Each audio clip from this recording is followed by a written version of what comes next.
this video. Today we are talking about hiring cleaners. So anecdotally, I have seen so many people just from social media like DMing me directly asking me, what's your hiring strategy? I struggle so much to get cleaners that are actually providing high quality, whether you're trying to get contractors who already have that skill, or maybe you're trying to onboard W-2s and they're just not catching on to your training program.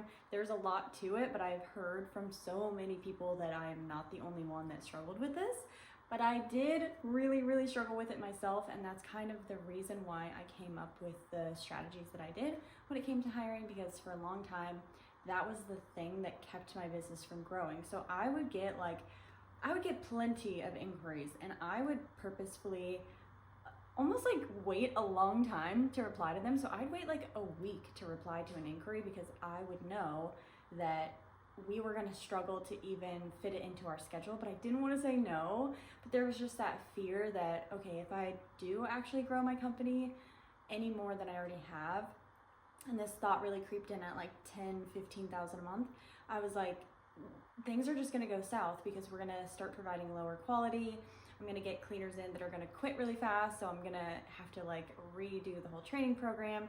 For a while, I was doing contractors, and so I would get people in that would do a good job on their first clean, and then the quality would just decline, and I would start to get complaints, and then my clients started not trusting us, and it was a mess. So the first thing I want to talk about is the model that I use. So I'm always getting asked, and I didn't know what to do at first either, but I'm always getting asked, should I go with W-2s or should I go with 1099s?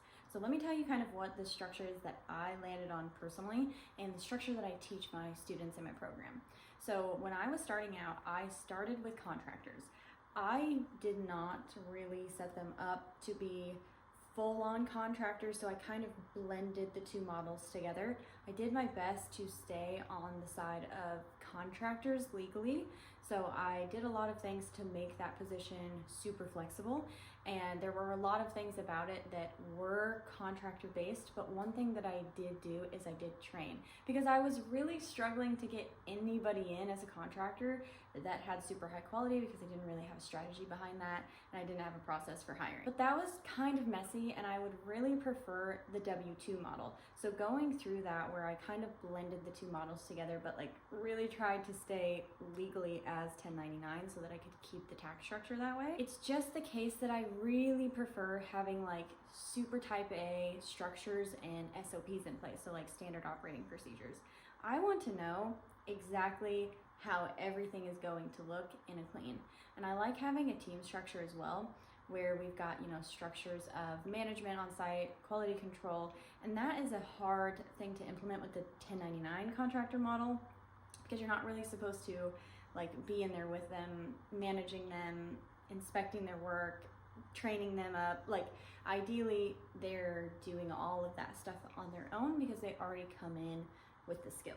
So overall, I really enjoy the W-2 model for the purpose of having all of those structures in place, being able to have a system for literally everything. And that, to me, was the thing that allowed my clients to have faith in our team. Because again, for a while, it was things were inconsistent. I would send one contractor out and they wouldn't be available for that clean the next time, so I'd either have to change the schedule last minute, or I would have to explain that there was somebody different and that person would have different quality control standards, and it was just messy. And that wasn't necessarily because it was a 1099 contractor model, because I will admit that I had a lot of skill deficits when it came to hiring 1099 contractors, but overall, still with the skill set that I have now, I do enjoy the W-2 model. That's just my personal opinion. And then the way that we would use 1099 contractors, so when I kind of started to gain the skills and kind of had a hiring strategy as opposed to just winging it, I did have both. So I had 1099 contractors and I had W-2s. So my W-2s were predominantly on my residential clients, and that was, again, that worked really well because residential clients tend to be there in your face more often. So seeing, a different contractor bring in different supplies, and it was just, I loved having a set team where we didn't have a lot of turnover with our W-2s. We didn't have a lot of turnover with our contractors either, but it was kind of just a different environment that I preferred my W-2s to be in. because we could have a manager on site, you know, talking directly to the client about like our policies, and if there was anything that the client had questions about, like on the back end with Verve, we always had somebody there who could answer it. So anyway, I like that model for the residential sector. We also had our 1099s on mostly like our move out contracts. So we had a ton of, like, we had college dorms. So we had a contract where every year we would, you know, clean all of the dorms for one of the campuses here, like through a private company. And then we also had just like residential move outs where we would partner with like real estate agencies. So we had like a pretty high volume in terms of the move outs. And so the contractors were great for that. There was never anybody in the units. You know, the units are completely empty. So having like a different contractor is totally fine. And the contractors can go in at any time. So that was something that I really liked to provide to them, because they could build out, you know, their own schedules around the move out. So it was just the way that I had it set up. It was very, very flexible, because we would give our move out contract clients a wide range in terms of when we would get those units done. So we weren't usually saying like, oh, we'll get it done on the 18th. We would say we'll get it done between the 15th and the 19th. So we would have like a couple of days to give as much flexibility to the contractors as possible. Whereas with like a residential client, we would give them a 6-minute window for our arrival time, right? So it wasn't like, it was just a different environment, and I just tend to enjoy the contractor model more for the move outs and the W-2 model more for the residentials. We also had commercial cleans. So those were mostly, I mean, pretty easy cleans. So some of them were super flexible. If it was the case that we would have like, you know, multiple days where it didn't matter when we got that commercial account done, we might slot it onto a contractor's schedule so that they could book it in. If it needed to be done at a certain time, usually we would put it on the W-2 schedule, unless it didn't fit within our normal hours of operation. So a lot of it did depend on, you know, is it between the hours of 9 and 5? If not, it could be something where we put it on a contractor schedule. Now, with one caveat there, I usually would not take any commercial accounts that would extend to anything past like 6 o'clock. I didn't personally want to be on call for anything later than 6 o'clock. I wanted to put my phone down at some point. And there were commercial accounts where we could have taken it, but it would be at like 9 p.m. at night, you know? And I didn't have a night staff. I had a daytime shift staff. And so if it went past 5, we would default to putting it on the contractors, because usually they were, you know, they didn't mind to work past 5. Sometimes they didn't start working until later in the day. It was totally up to them what shifts they, you know, chose from us. And we had contractors that didn't mind that. In fact, they preferred it. Now on the flip side, our W-2s got off right at 5 with very, very minimal interruptions to that. Now on, you know, like extreme cases, 5:36 at the latest, but usually we're saying like 5 o'clock, go home, we'll figure it out. So with that being the case, if there was a commercial account that would go later than that, that's why we would kind of push it towards the contractors. All right, now what is our process for actually hiring these people, contractors or W-2s? So I think it is great if you've already got a team, if you can utilize that team for new team members. Oh my gosh, like especially if the people that you've got on your team now are a great culture fit and they show up on time, they do a great job, we want more people like them. So if they can refer their friends, hopefully their friends align with, again, what your cultures and values are. They're, you know, a great fit for the team. So if you can use the people on your team to literally be the referral, then you can do like a referral bonus program, that your team member who referred somebody new gets a bonus. So there can be some strings attached to that. It can be the case that, you know, somebody new comes in and they get the bonus if the new person stays for 12 months or 8 months or whatever the like deadline you want it to be. So there can be strings attached if you are a little bit worried that you're going to have to pay out that money and you won't see anything, you know, in return for it. But usually it's the case that, again, if you've got people who are great culture fit, they're going to refer other people that would also be a great culture fit.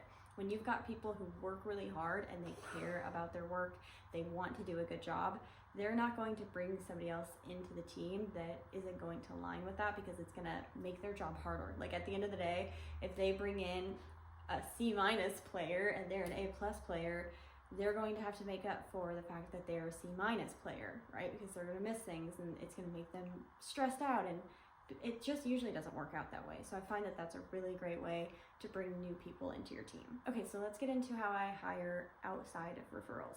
So when I'm hiring outside of referrals, it's a very simple strategy, and people way overcomplicate this. But essentially we're posting on Indeed, and you can post on any job posting. I would just look in your area what's the most popular job posting site in my area and use that one. But yeah, we have that post up. Something that I don't want you guys to do, which I did for the longest time, is I would wait to put that post up, or wait to kind of even give attention to a job listing until I absolutely critically needed it. And I'm talking anything from 3 weeks out to a day out. Like I would wait until literally the last minute to actually work on the recruiting. So I would wait until the very last minute to work on recruiting people, whether that is from the job post itself or me posting on Instagram or posting in Facebook groups or anything. I would wait until the last minute. But a mindset shift that will help you so much. Like this will absolutely change everything for you. And I promise I'm saying this from experience, is stop waiting until you are critically in need of somebody, and start doing it way before you ever need anybody. So if you're thinking of growing and you're like, I don't really know if I want to, put that job ad up right now. And you don't have to hire somebody immediately. The thing that we experience in this industry is we're gonna get potentially a high volume of applicants, but applicants that either don't have the experience that we need or just generally might not be a good fit for our company. So if that's the case, you need to go through quite a few applicants to get the applicant that you're excited to bring into your team, excited to interview. So if you're waiting, you're going to only have like a very small pool of people to pick from, because it's like crunch time, right? So you're like, oh my gosh, okay, I need to pick somebody right now because I literally need them to start on Monday. We don't want to be in that position. It needs to be the case that you are always having this happen in the background so that you always have options. And that's, I don't even know how to like explain the mindset shift that I had to experience to make a difference, because I swear to God, it was years of the case where I just thought, I'll post something and somebody good will come and then they'll start. And I would post something, I wouldn't hire anybody for months and months and months, and then I would become a cleaner on the schedule, which is fine, but I also was the administrative assistant. I also was the general manager. I also was everything else in my business, so I had to like wear a billion hats, and that was because I wasn't having that hiring system happen in the background all the time. So anyway, I could go on forever about that mindset shift, but that is one thing that I swear is going to change everything about your hiring process. So I'm talking like multiple times a week, you should be giving attention to your pool of applicants. So whether that is an in-person interview, whether that's a phone interview, whether that's a group interview, whatever it is the case, you might just go through your applicants. You need to be spending time on that even when it doesn't feel like a crucial need in that moment. Because I promise at some point, this is going to become the constraint of your business. This is why you can't grow, and taking care of that system now and making it to where it runs in the background makes your life so much easier in the future. The second thing that I would start implementing if you're struggling to hire, especially contractors, is a working interview. So something that I didn't do for a long time is any type of interview when it came to the actual job. I thought that, I don't know, I just didn't even think that was a thing. I would just interview somebody over the phone, ask them questions and stuff, hope they're a good culture fit, ask them a couple questions about cleaning, and then I would start them. And I got burned so many times from that, and it's not even the case that it's their fault, it's just I wasn't implementing a system where I could tell before I fully hired them whether they were going to be a good fit or not, especially contractors. Because like I said, when you're hiring contractors, the way that I started doing it that I like better is I would hire for quality. So I would hire obviously a good culture fit, but they have to know what they're doing. They have to come in with the skill set already, because I'm not training them. And there are some times when I will go in and I'll say, hey, like, this and this and this, here are some tips to make this a little bit higher quality to match like our normal standard. Otherwise, like they should be at 99% in terms of their skill level. So if I'm bringing them in and I'm like fully relying on the fact that they know what they're doing, and I have literally no system in place to make sure that that's the case before I hire them, that's a little bit silly, but that's what I would do for years. And it was so bad. I would have people come in, a new contractor, I would meet them on a move out clean, because again, even when I like was first doing contractors, I had a lot of move outs at that time. So I would test people on move outs, and I would have them do the entire move out, and like multiple things would happen. One, they would take way too long. So I would pay them out and it would be like so bad. The discrepancy between how much I was charging and how much I had to pay out my contractor was so bad. So make sure that you've got a really good system for paying your contractors. It could be hourly or it could be a percentage of the job, whatever works for you. But make sure you're just hitting a good margin on that. So that was my first issue. The second issue was they would not do a good job. So they would spend so much more time than what they should have on these move outs. I'm assuming because they didn't have a lot of experience from what the quality was. But I would go in and I remember like I was so over my head at that point. I would hire people and we would just go at like 8 p.m. I say we, it was literally just me. I would go at like 8 p.m. So that was kind of my routine to go like check on all of the move outs from all of the contractors. So I remember this girl took so long that she wasn't done until like midnight. Bless her. She tried. Okay. But I got locked out of the complex. So, and somebody was moving in the next day. I remember it. I was so stressed out. And I had to park out on the street and roll, like literally roll my body under a like swinging like security gate. And I went up there and I didn't have like barely any supplies. And it was so, it wasn't done. It just wasn't done.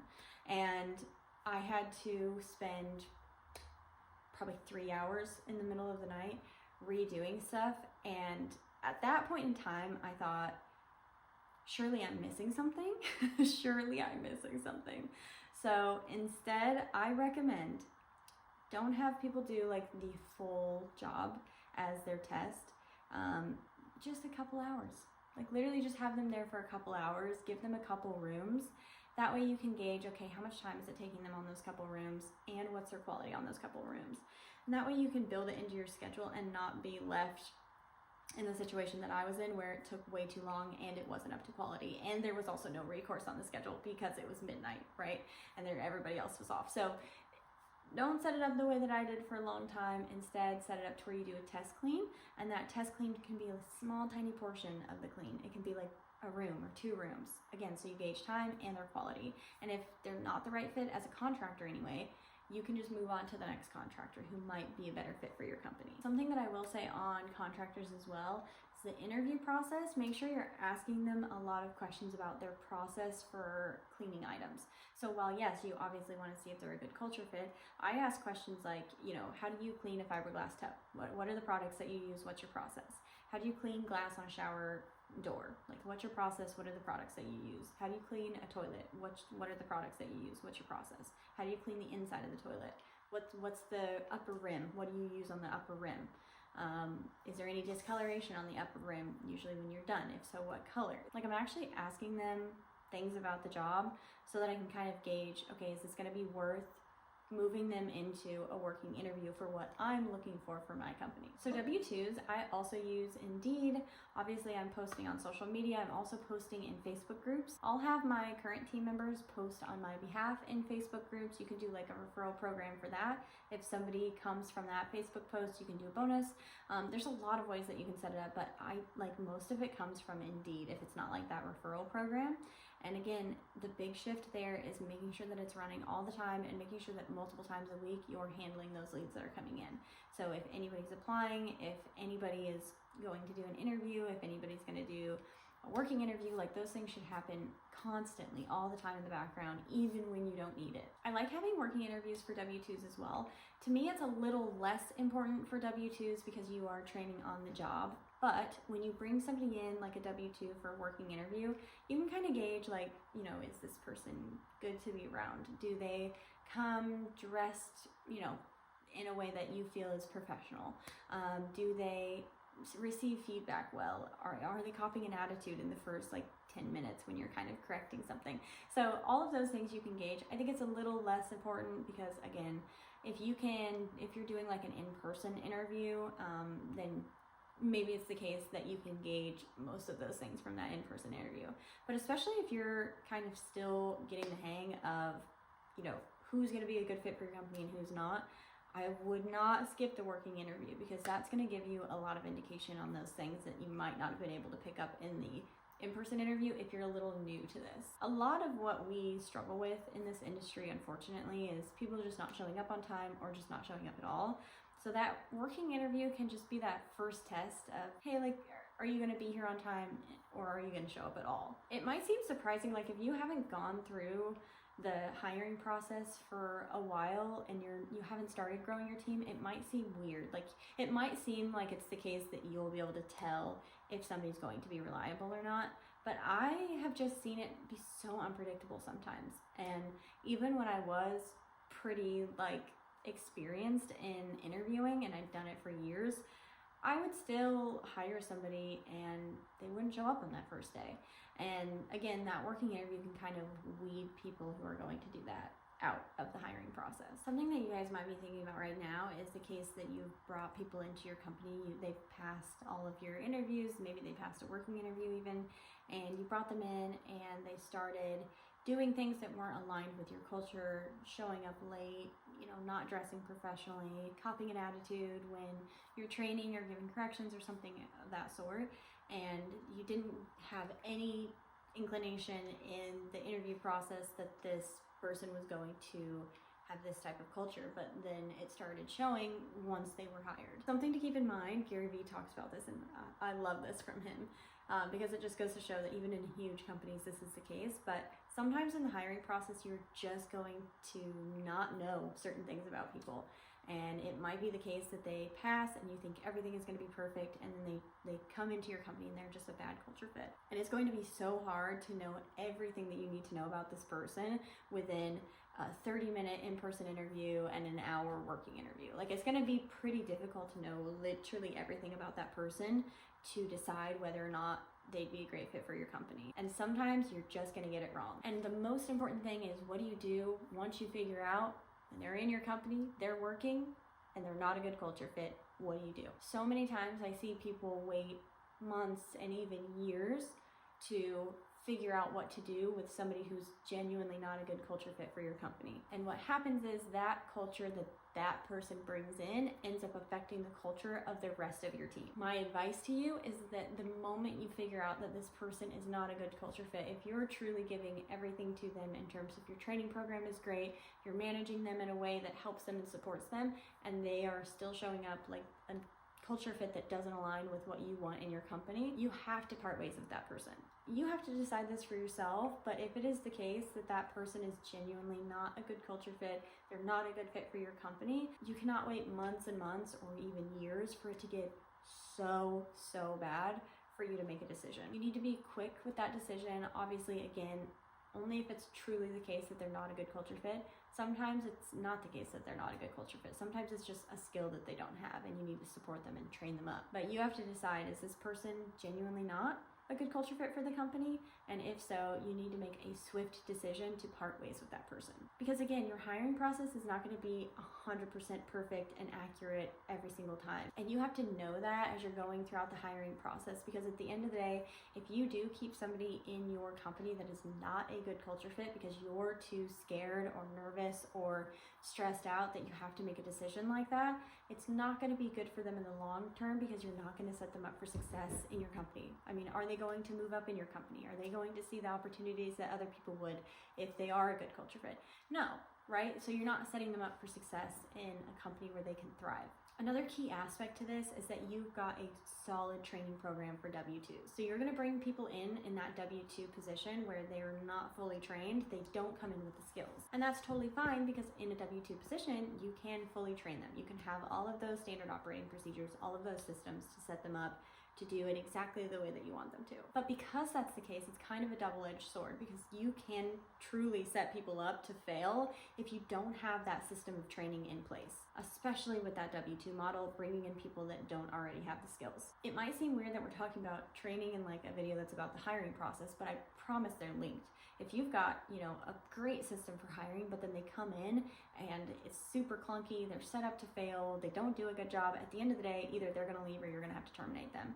So you're gonna have like this great system for hiring that just has to happen even more, because you're gonna get a lot of people in, but a lot of people are also gonna leave. So obviously that makes your job so much harder. We don't wanna do that. We want a great system for hiring, but we don't wanna have to like 100x that system and our effort that we put into that system just because we can't keep people once we actually get them into our company. There are literally so many ways that you can have a training program, and I'll have a completely separate video on this, but a big part of setting up people who, especially W-2s who are coming into your company, who might not have a lot of experience, whether it's in cleaning or in the workforce at all, is making sure that they're set up to know exactly what they need to do every single day. So a big part of that in my company was making sure that there was somebody who was leading them. So who is texting them in the morning, who is meeting them on site for the first day, who's showing them around the storage unit, who is getting them acquainted with the team. There should also be somebody training them, obviously, but also having systems in place to where they can go into this portal, see everything that they need, see the address, see the job notes, see the entry instructions, see start time, and all of that is impossible for them to miss. Something that I struggled with when I first started is I would not use like most of the functions within our CRM, so like the software where we kept all those details. I like literally wouldn't use any of the functions. So what I would do every single time somebody onboarded with me is I would have to text them the address. Half the time I would text it to them in a way that literally wouldn't copy and paste from what I would send them into GPS correctly. Like, what a weird thing to have to think through, but so many times my trainee would go to the wrong house. I've had somebody literally go to the wrong city before because the zip code didn't transfer over when she was copying it and pasting it into GPS. Like, things that I just would never imagine to go wrong would go wrong because I just wasn't utilizing all of the functions within our software so that it was like foolproof for them, so that they could just log in, see everything that they need, and not have to look at 100 different places or copy paste errors or anything like that. Another big thing is having a checklist for them. So something that I used to do with my trainees is I would literally make them memorize like our service menu within their first couple weeks.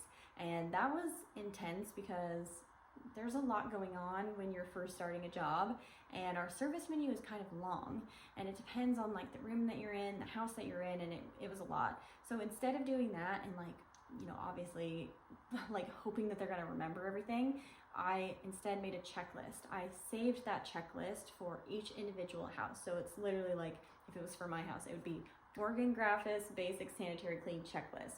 So they would get into our CRM, they would click through the checklist, and that's how they would move their way throughout a room. So instead of having to memorize all of those things, they were just getting taught how to do each thing, but they didn't have to remember what was in each room because it was right in front of them on a checklist with every single room in every single house customized for that house. When I started implementing that, oh my gosh, like my life got so much easier because training was so much more seamless. But even like the people on our team that had been on our team for a while, we would miss stuff on accident because it's just human error. But having those checklists for everybody, the trainer, the trainee, the cleaners who weren't in training anymore, oh my gosh, it like pretty much eliminated all of our complaints. But again, set our employees up to where it made it so much easier for them to transition into our company and not feel like, they were having to like go home and do homework every night to memorize our checklist. The CRM that I used was Jobber. Jobber is actually the sponsor of this video today. If you guys are looking for a CRM, if you're either like a new business and you're looking to start a CRM, like just get everything organized before you start growing your team, which I highly recommend, or you're currently growing, you have a CRM maybe, but you're not like super happy with it, or maybe you need that checklist function. I use it from basically like the beginning of my company. Once I started actually utilizing the software, oh my gosh, like the day-to-day operations just got so much easier for me, and I highly, highly recommend. There's a discount code in the description if you'd like to try Jobber for free. Thank you so much, Jobber, for sponsoring this video. Otherwise, I hope this video was super helpful. If you'd like me to talk about anything specific with the hiring process, please let me know in the comments below, and I'll see you in my next video.